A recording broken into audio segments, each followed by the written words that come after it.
competição absurda, maravilhosa, enquanto o Vasco ficou um mês aqui, 20 dias treinando e 10 dias descansando, se preparando, tendo tempo para treinar, tendo tempo para descansar, tendo condições de fazer todo o trabalho com tranquilidade, com calma, dentro do CT Moacir Barbosa.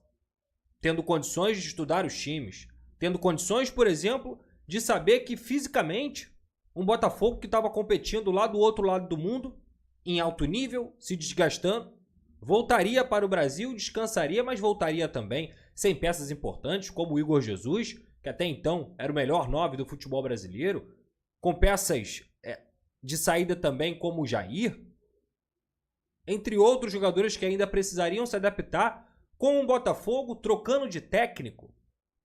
Lógico, o elenco do Botafogo é melhor do que o do Vasco. Não à toa foi campeão brasileiro, foi campeão da Libertadores, teve extremas modificações, mas ainda tem uma base, ainda é um time extremamente competitivo, é um time que conseguiu resultados importantes, principalmente na Copa do Mundo de Clubes. Mas é muito preocupante você olhar para todo esse cenário e perceber que o Vasco ficou aqui um mês treinando, um mês se preparando, um mês descansando, e nem mesmo fisicamente o Vasco conseguiu se sobressair diante do Botafogo.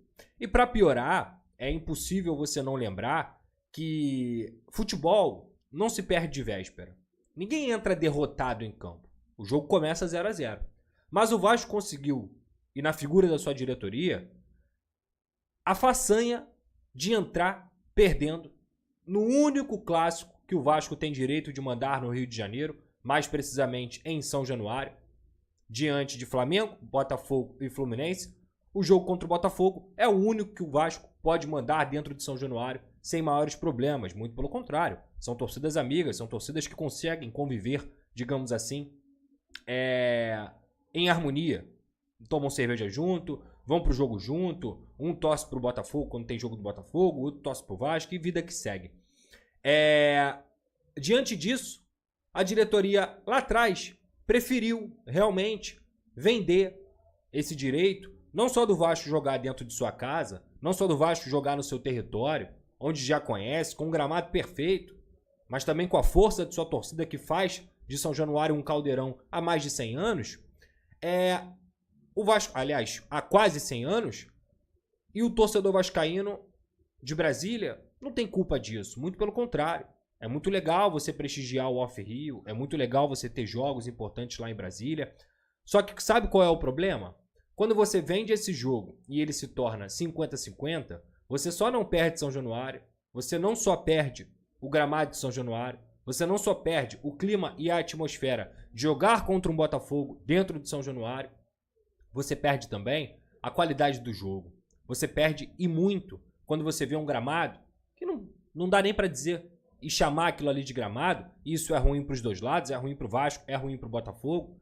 Aquele pasto levantando areia que a gente viu hoje no Mané Garrincha. Então, quando a diretoria do Vasco ela toma uma decisão de vender esse jogo por conta de 2 milhões e meio de reais e ganhar um pouco mais de dinheiro em relação ao que ganharia, por exemplo, aqui em São Januário, ela não consegue entender que a balança de necessidade ela é bem diferente e ela pesa muito mais a favor de você ter esportivamente esse ganho. O Vasco poderia hoje, diante de um Botafogo que já era melhor, e se não fosse melhor, não estaria lá na parte de cima da tabela, não seria o atual campeão brasileiro, não seria o atual campeão da Libertadores.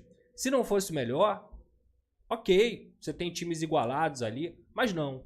O Vasco abre mão de sua casa, abre mão de igualar essas forças, abre mão de, quem sabe, conseguir superar o Botafogo, porque isso era possível. Não há uma discrepância enorme, e a gente viu isso no primeiro tempo, mas muito prejudicado pelo andamento da partida. E repito, algo que é ruim para o Botafogo e é ruim para o Vasco também. O Vasco sai do primeiro tempo com 60% de bola contra 40% do Botafogo. O Vasco é uma equipe que é menos física do que a do Botafogo, é uma equipe que, teoricamente, trabalha melhor a bola, até mesmo pela proposta de jogo do Fernando Diniz, de aproximação, de superioridade numérica.